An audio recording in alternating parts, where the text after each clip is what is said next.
만들어내고 있습니다. 그 팀들이 다 한국에 들어와 있거든요. 자, 이 영화를 보시면 다 뭐 이런 비슷한 장면들이고요.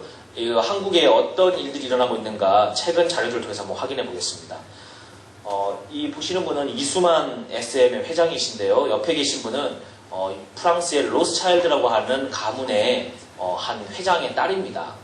이 할머니는 어떤 일을 하시는 분이냐 하면 프랑스의 세계 최고급 포도주 회사의 회장입니다.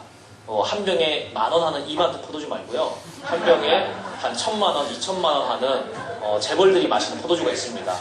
그런 포도주를 생산하는 특 1급 와인의 오너입니다. 그런데 이분이 여러분 뭐 로스차일드 가문은 잘 모르실 거예요. 이번 책을 보면 조금 제가 자세히 적어놨는데 로스차일드 가문은 오늘날 전 세계의 돈의 흐름을 장악하고 있는 국제 유태인 집단의 대부입니다. 대부격.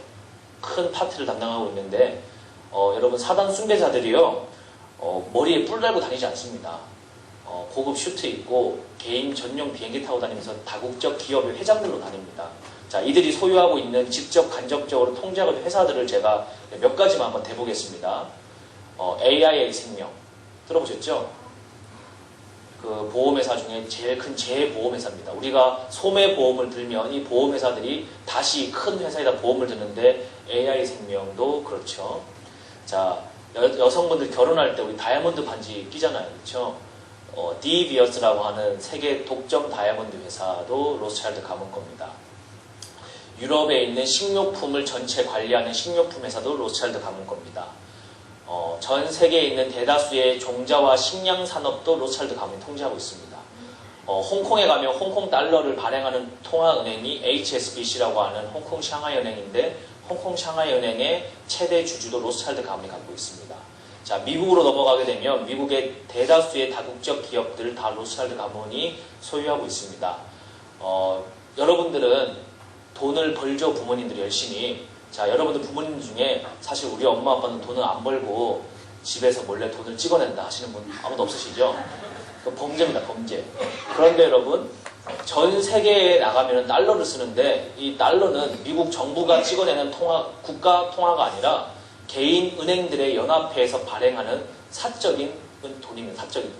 근데 그 미국의 연방준비은행 이름은 페더럴인데 소유주는 로스차일드 가문입니다. 그러니까 여러분은 열심히 땀 흘려서 돈을 버는데 한쪽 집단은 열심히 돈을 찍어냅니다. 그리고 그 돈을 찍어내면 그들은 세상의 돈이 됩니다.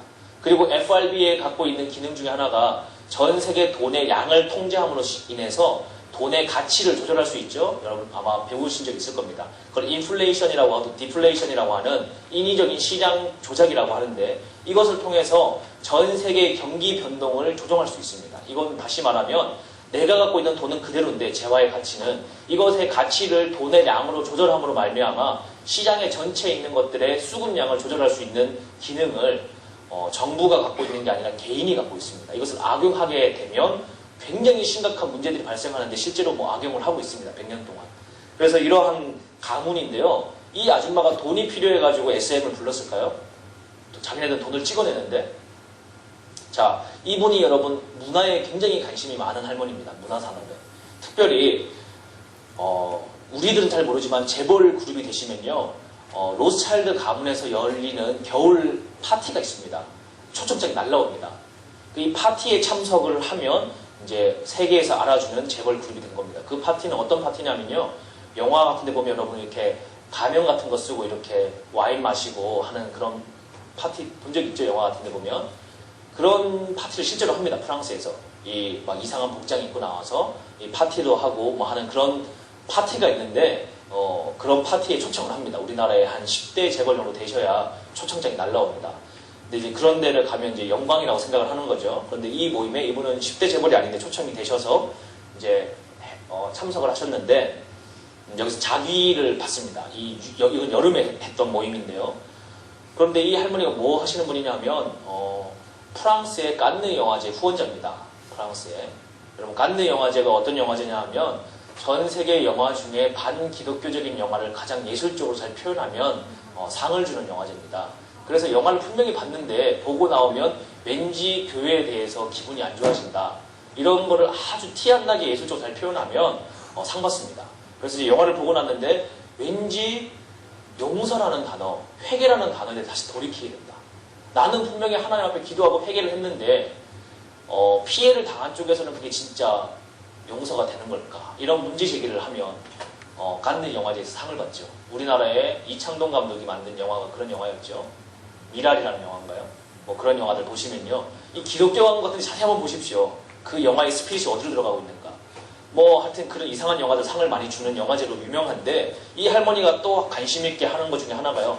그럼 전 세계의 포르노 산업은 일본과 프랑스에서 제작됩니다. 유통 관리가 되는데 관여가 되어 있는 분 중에 한 분이죠. 한국에 얼마 전에 뭐 23살 먹은 청년이 아주 어린 아기를 성폭행한 사건이 일어나서 막 나라 전체에 이스라엘 갔다 오니까 난리가 되어져 있더라고요. 그런데 그 청년이 이렇게 얘기했습니다. 경찰 조사를 보니까 평소 때 아동 포르노에 심취되어 있었다. 이런 기사가 있었습니다. 여러분. 사람은요. 보는 대로 따라가게 돼 있습니다. 반드시 보는 대로 따라가게 돼 있어요. 그 사람은 일정 수준 이상의 그 보는 것들을 섭취했기 때문에 그것이 실체화가 되는 겁니다. 실체화가 되는 거예요. 그래서 이런 것들이 굉장히 중요한데 바로 이 계약을 이제 맺게 되는데 이분은 여러분 구체적으로 사단 숭배자입니다. 로스차일드 가문. 대놓고 사단 숭배하는 집단이거든요. 제가 이번 책에 정리를 해놨습니다. 얼마나 나쁜 짓 많이 했는지. 근데 이 분이 과거에 어떤 일을 했냐 하면 비틀즈라는 가수의 음악을 제작하는데 후원을 했었습니다. 비틀즈 음악. 비틀즈가 왜 중요하냐 하면요. 비틀즈는 그냥 단순한 수많은 가수들 중에 한 가수가 아니라 하나님의 엄청난 역사에 그 오점을 남기도록 문화적인 공격을 했던 대표적인 주자입니다. 어떤 일이 있었냐면 1967년도 후반에 미국에 엄청난 선교의 부흥이 일어나고 있는 그때에 비틀즈가 등장을 합니다. 근데 비틀즈의 음악을 여러분 거꾸로 돌려보면 메시지가 나오는데 왜 이런 것이 개발되었느냐 하면 2차 대전이 끝나고 나서 미국에 있는 또 독일에 있는 군인들 중에 심리전 부대 아시죠 여러분? 사람의 마음을 공격하는 그런 부대에 있는 고급 장교들을 뽑아서 연구소를 만들게 됩니다. 미국 정부와 영국 정부가. 그것을 만들었던 그 단체 이름이 영국에서는 타비스톡이라고 하는 연구소였습니다. 타비스톡. 미국에서는 스탠포드 대학교 안에 SRI라고 하는 인간관계 연구소, 굉장히 유명한 연구소입니다. 세계 최고의 석박사급 인재들이 모이는 곳인데 여기에 그 사람들을 연구원으로 뽑아서 훈련을 시키는데 어떤 훈련을 시켰느냐? 사람의 감정을 어떻게 영향을 줄 수 있는가, 정부가 이것을 연구를 시키는데 연구했던 실험 중에 대표적인 실험이 뭐였느냐면요. 50년대 이런 실험을 합니다. 200명의 사람을 극장에 모아놓고요. 2시간 동안 영화 필름을 보여줍니다. 그런데 그 영화에서의 실제 실험의 목적은 다른 것이 아니라 1초의 영상이 지나가는 데는 24장의 사진이, 정지사진이 1초 동안에 빠르게 움직이면서 사람의 눈에는 이게 움직이는 것으로 착시효과가 나타나는데 여기에 24장 중에 한 장에다가 팝콘을 사드십시오, 콜라를 사드십시오라는 메시지를 넣습니다. 그리고 나서 그 메시지를 2시간 동안 노출되게 되면 1시간이 몇 초죠 여러분? 1시간은 3,600초입니다. 2시간은 7,200초. 약 7,200회 똑같은 메시지가 노출되면 어떤 현상이 생기느냐. 영화가 끝나고 나서 전 대상자와 조건을 확인해 보니까 약 35%에서 40%의 사람들이 팝콘과 콜라 매출액이 증가됩니다. 그런데 참 신기한 것은 그 영화를 보셨던 사람들 중에 실제 의식적으로 그 글자를 읽어낼 수 있는 사람은 아무도 없습니다. 사람의 눈은 24초분의 1을 읽어낼 수가 없습니다. 그런데도 불구하고 사람은요, 행동에 영향을 미치게 됩니다. 약 40%의 사람들이. 이 실험을 통해서 이 과학자들이 뭘 연구하게 되었느냐. 인간에게는 무의식이라는 존재가 있구나. 무의식이라는 존재. 그리고 이 존재가 어떻게 움직이는지를 연구하기 시작을 했습니다. 어떠한 경로를 통해서 인풋 정보가 들어갈 때 행동에 영향을 미치게 되는가. 군사적인 목적을 가지고 연구를 하기 시작하면서 이것을 문화적으로 처음 적용시켰던 사례가 비틀즈의 음악입니다. 당시 비틀즈의 음악은 백워드, 노래를 거꾸로 돌리면요 3가지 메시지가 들어있습니다. 첫 번째 메시지는 부모님 말씀에 거절하십시오 라는 메시지입니다. 부모님 말씀에 거절하십시오. 이 메시지는 단순하게 그냥 반항 심리를 부추기는 메시지가 아니라 바로 성경 말씀 중에 말라기의 가장 끝 구절이 말라기 4장 6절이죠. 마지막 때에 부모의 마음을 아비의 마음을 자녀에게 돌이키고 자녀의 마음을 아비에게 돌이키라고 했던 그 하나님의 말씀을 정확하게 타겟 공격하기 위한 마귀의 거짓말 중에 하나가 부모님 말씀에 거절하십시오. 어른 세대에게 거절하십시오. 이 메시지였습니다. 이 메시지가 비틀즈의 음악을 통해서 그 영이 미국 전역에 흘러 들어갔습니다. 그 영이요. 그리고 어떠한 영향을, 어떤 열매를 미쳤을까요? 히피 문화라는 것들로 만들어내기 시작을 합니다. 그리고 특별히 미국의 교회 안에는 자녀 세대 교회와 어른 세대 교회로 분리가 일어나기 시작을 합니다. 그러면서 교회가 엄청난 힘을 잃게 되죠. 그리고 두 번째 메시지는 성적 자유를 요구했습니다. 프리섹스. 성적인 해방을 주십시오라고 요구했고, 세 번째는 마약을 하십시오라는 메시지를 줬습니다. 그리고 여러분 그 메시지가 풀어졌을 때 미국 전역이 70년대 어떻게 됐습니까? 미국은 엄청난 낙태와 함께 성적인 음란이 미국 전역에 퍼지기 시작을 하고 마약 중독자들이 미국 안에서 나타나기 시작을 합니다. 그런데 그 음악의 메시지를 그대로 전략적으로 따와서 기법을 적용시켰던 가수가 한국에는 서태지입니다.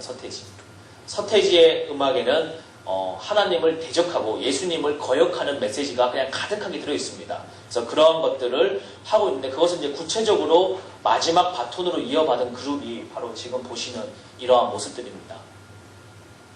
계약을 맺고요. 2009년 6월 23일 날 로스차일드 가문과 전략적 제휴 계약을 맺습니다.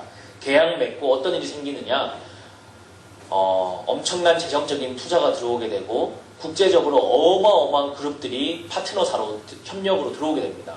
이제 대기업을 뛰어넘는 수준으로 이제 이 레벨이 올라가게 되죠. 이 SM 그룹이요. 그리고 나서 상장이 되게 되고 코스닥에 그 상장되기 전에 나왔던 앨범 첫 번째 타이틀곡이 소녀시대의 Run Devil Run이었습니다. 제목이요. Run Devil Run. 여러분 데빌이 뭐죠? 데빌이 악마입니다. 악마. 악마에게 달려가자라는 제목이 타이틀로 나옵니다. 두 번째 이 SM 그룹에서 나왔던 제목은 샤이니의 루시퍼입니다. 타이틀 제목. 루시퍼. 들어본 적 있죠? 근데 이것을 여러분 청소년들은요 재미있게 따라 부릅니다. 왜냐하면 유행가니까. 그리고 흥겹게 춤을 추고 막 뭐 학교 점심시간에 나오죠. 친구한테 전화 걸면 휴대전화에 나오죠. 물론 요즘에는 그 한물 간 노래기 때문에 안 듣지만 그게 그 시대에 돈단 말이에요. 유행가로. 애들이 막 춤추고. 이러한 흐름들이 급격하게 탄력을 받으면서 K-팝 열풍과 연결이 됩니다. 왜 여러분 K-팝 열풍이 일어나느냐? 로스차일드 가문하고 계약 맺고요. 프랑스 국영TV에서 한국의 대중문화에 대해서 5부작으로 특집 다큐를 찍어서 프랑스 전역에 방송을 합니다. 그럼 당연히 관심을 가질 수밖에 없죠. 그리고 여러분 전 세계 언론이 다 움직여줍니다. K-팝 여론 형성을 해준단 말이에요. 그러니 여러분 아무런 이유 없이 뜰 수밖에 없습니다. 전 세계 여론이 다 움직여주니까. 근데 왜 전 세계 여론이 움직일 수 있느냐? 전 세계 여론을 다 이 가문들이 통제하고 있습니다. 전 세계 주요 신문사들을 시작해서 경제 매거진, 또 비즈니스 위크부터 시작해서 방송 매거진들, 또 배급사들, 유통사들 다 통제하고 있단 말이에요. 이 가문들이. 그러니 여러분 딱 해주고 미디어를 장악하니까 이게 그냥 급속도로 퍼지게 되는 것이죠. 그렇게 하면서 오늘날 나오고 있는 대중문화의 영상을 보면 이제 그러한 배경들이 뮤직비디오 곳곳에 등장하기 시작합니다. 피라미드. 고대 이집트의 태양신 숭배의 상징이죠. 프리메이슨들이 아직도 숭배하고 있는 종교들입니다. 전시안. 이런 티셔츠들이 안무 우상에 반영이 되기 시작합니다. 제가 아까 말씀드린 것처럼 그 외국에 있던 무대 코디 의상팀들이 이제 한국에 들어오기 시작을 했습니다. 이런 액세서리들이 우연하게 만들어지는 것들이 아닙니다. 동일하게 이렇게 보이기 시작하죠. 뮤직비디오에 피라미드가 등장하기 시작을 합니다. 뭐 이런 일들, 뭐 이런 것들을 이제 쭉 통해서 제가 실제 음악들을 몇 가지 보여드리면서 우리가 어떤 영적인 공격을 당하고 있는가를 확인해 보는 시간을 좀 갖도록 하겠습니다.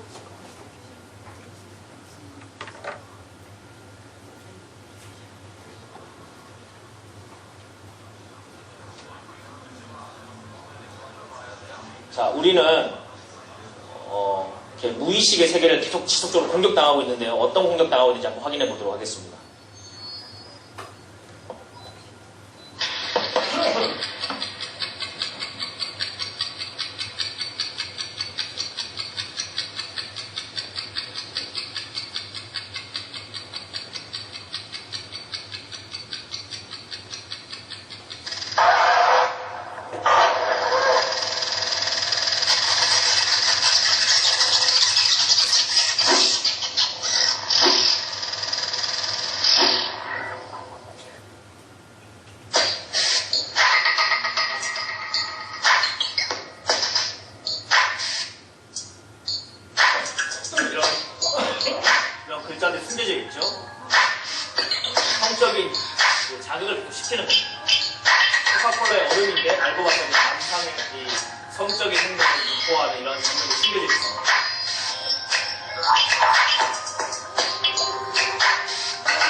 이런 이제 간접적인 성적인 충동을 요구하는 장면들이 상업적인 광고에 계속적으로 숨겨져 있습니다. 그냥 얼핏 보면 잘 안 보입니다. 그런데 이제 상상의 날개를 갖고 보면 이게 보이기 시작을 하죠. 술 광고인데요. 글래스 아래 이런 글자들이 숨겨져 있습니다. 배트맨 영화 포스터인데 위에 보니까 글자가 숨겨져 있죠. 보이시죠, 여러분? 이건 자동차 경주 게임 타이틀인데요. 여기에도 얼핏 보면 안 보이는데 자세히 한번 보겠습니다. 뭐가 숨겨져 있는가? 보이시죠? 왜 이런 일을 할까요? 이 제작자들이.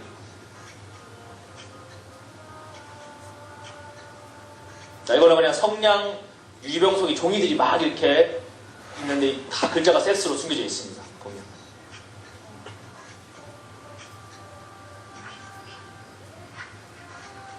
이거는 자외선 차단제의 그냥 광고인데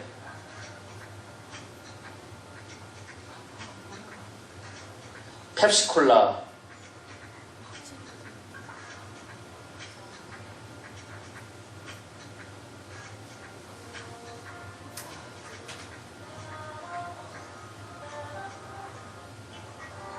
자, 애기들 보는 만화에도 헐리우드에서 만들어진 만화는 다 이렇게 되어 있습니다, 여러분. 100% 다 이렇게 만들어져 있습니다. 그러니까 아이들 만화를 절대 보여주면 안 됩니다, 어렸을 때. 인어공주 이런 데도 보시면요. 숨겨져 있습니다. 의도적으로 이런 일들을 합니다. 왜냐하면 눈이 마음의 등불이기 때문이죠. 보시면 이게 결혼식을 하는데 갑자기 주례사에 이 성기가 이렇게 커지는 장면들을 의도적으로 만화에 넣어 놓습니다. 보시면 갑자기 뻥 하고 커집니다.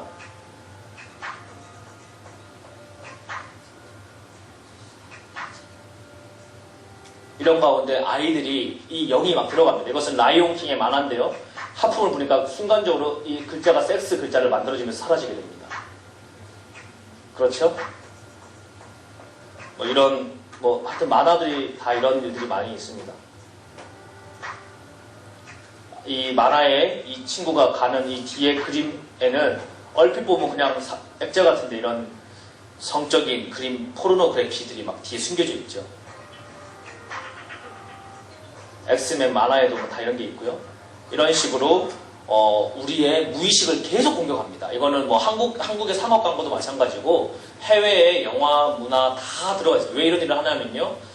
여러분 얼마나 얘네들이 치밀하게 이러한 이 성적인 코드와 이런 것들을 상업적으로 활용하냐 하면 여러분들 이제 뭐 해외 나가시거나 하면은 제가 이제 뉴욕에 갔을 때 그 캘빈 클레인이라는 CK1 향수가 있습니다. 그 패키지 포장을 디자인했던 한 자매분이 오셔가지고 자기 회사에 있는 어떤 분이 오다를 내리는 그쪽에서 남녀의 성적 행위를 하는 그 포르노그래피 사진을 주면서 이것을 컴퓨터로 이렇게 픽셀을 나눠가지고 이걸 이제 막 무작위로 흩어버리는 겁니다. 그러면 이게 어떤 그림인지 알 수가 없죠. 그게 조합되지 않는 이상은 퍼즐로 다 몇백 개로 나눠졌으니까 이거를 픽셀을 가지고 이 패키지 디자인을 했습니다. 모자이크처럼요. 근데 그냥 보면 아무것도 아니에요. 그냥 모자이크예요. 그런데 거기에는 어떠한 스피릿이 남아있겠습니까? 그 성적인 공격의 스피릿이 남아있는 것이죠. 그런데 사람은요, 참으로 놀랍게도 이런 무의식의 영적인 공격들을 영향을 받습니다. 우리가 모르는 사이에. 그리고 행동에 영향에 반영을 합니다. 영향이 미치게 됩니다. 우리가 아주 모르는 사이에. 자, 그런 것들을 한번 여러분들에게 확인시켜 보여드리도록 하겠습니다. 우리가 언어라는 단어를 통해서 어떠한 삶의 변화가 시작되는가 한번 특별히 말에는 권세를 주셨습니다. 언어에는. 그래서 우리가 어떠한 말을 하느냐, 그리고 어떠한 말을 읽느냐, 우리가 어떠한 말씀을 묵상하느냐가 굉장히 중요합니다. 그래서 여러분 성경에 뭐라고 되어 있느냐, 시편 1편에 보면요, 복 있는 사람에 대해서 하나님이 그 시편 기자가 적고 있습니다. 복 있는 사람은 뭘 하는 사람이냐, 악인의 길을 쫓지 않고 죄인의 길에 서지 않고 오만한 자의 자리에 앉지 않고 오직 여호와의 율법을 즐거워하여 그 율법을 밤낮으로 주야로 묵상하는 자라고 했습니다. 왜 여러분 복 있는 사람이 하나님의 말씀을 묵상하는 자인가? 그가 여러분 밤낮으로 말씀을 묵상하게 되면 어떻게 되겠습니까? 그의 생각이 하나님의 말씀에 복종하게 되어 있습니다. 왜냐하면 사고는 보고 듣는 것 안에서 상상할 수밖에 없는데 보고 듣는 툴 자체가 말씀이라는 툴 안에 제한되기 시작하면 그 안에서 나오지는 생각들이 하나님의 말씀으로부터 나오기 시작한다는 것이죠. 그럼 여러분 당연히 행동의 움직임들이 말씀 안에서 말씀대로 살아가겠습니까? 안 살아가겠습니까? 살아갑니다. 제가 이걸 왜 보여드리느냐, 이 아까운 시간 가운데 바로 우리는 보고 듣는 것, 또 말하는 것들을 통해서 우리의 삶이 변화되기 시작한다는 것이죠. 이것이 여러분 2초라는 시간, 굉장히 짧은 시간입니다. 근데 이것이 쌓이고 쌓여서 우리의 인생의 결정적인 순간에 영향을 미친다면 얼마나 큰 변화가 일어나겠습니까? 제가 한번 보여드릴까요? 이 애기들은요, 5살 먹은 애기들입니다. 근데 제가 어떤 애기들이냐면, 자, 부모님들이 어릴 때부터 미디어 금식을 시킨 애들입니다. 미디어 금식. 요즘에 애들 보면 다 스마트폰 갖고 놀잖아요. 뽀로로 보고 뭐 다 그러지 않습니까? 그런데 이 미디어 금식을 하면서 뭘 했느냐? 태아 때부터 말씀을 외우는 것을 훈련시켰습니다. 그래서 얘 애기들이 지금 5살 먹은 애기들인데 여러분 지금 기도하는 모습이거든요. 딱 봐도 자세가 나오죠? 기도하는 자세가. 여러분 이 5살 먹은 애기들이 할 수 있는 기도 자세가 아니라 지금 딱 봐도 벌써 권사님의 기도 자세가 나오지 않습니다. 그런데 얘네들이 왜 이렇게 하느냐? 여러분 얘네들이 말씀을 몇 장 외우는지 아세요? 몇 장? 여러분 말씀 몇 장 외우십니까? 몇 장 외우세요? 뭐 한두 장 이렇게 다 외우고 있잖아요. 그래도 10편, 23편 뭐 이런 것들은 다 기본으로 이렇게 외우고 있는 거잖아요. 그런데 얘네들은요 말씀을 500장을 외웁니다. 약 성경 말씀의 3분의 1 정도를 외우고 있단 말이죠. 그런데 여러분 얘네들은요 애기들이지만 걸어다니는 성령님입니다. 왜냐하면 머릿속에 있는 게 말씀밖에 없어요. 그리고 전혀 TV를 보지 않고 인터넷과 미디어에 노출되지 않아요. 부모님 많이 막았습니다. 생활 공간 가운데 라디오 이런 것도 다 꺼버리고. 그러면 오직 말씀, 그리고 부모님들이 얼마나 힘들었겠습니까? 이 아이들을 키우기까지. 그런데 원래 여러분 5살이 되면 미운 5살이라고 그러잖아요. 엄마 말 안 듣고 이제 자기 주장을 하기 시작하죠. 5살 때부터. 근데 얘네들은요 벌써부터 5살인데 말씀대로 살기 시작하는 거예요. 때를 쓰지 않습니다. 왜냐면 이미 여러분 막 부모님한테 떼쓰는 거니 벌써 뭔가 영적인 공격이 그 아이들의 인격에 많이 들어간 겁니다. 실제로. 그런데 이 아이들 부모님이 이제 하루는 이제 다툼을 하셨나 봐요. 싸우시는데 이 아이 한 명이 깨가지고 여러분 안방에 와가지고 하나님의 말씀 한 장을 쫙 읽고 다시 들어가서 자더라고요. 기도 여러분 싸울 맛이 나겠습니까? 안 나겠습니까? 걸어다니는 성령님이 집에 계시면 어떻게 싸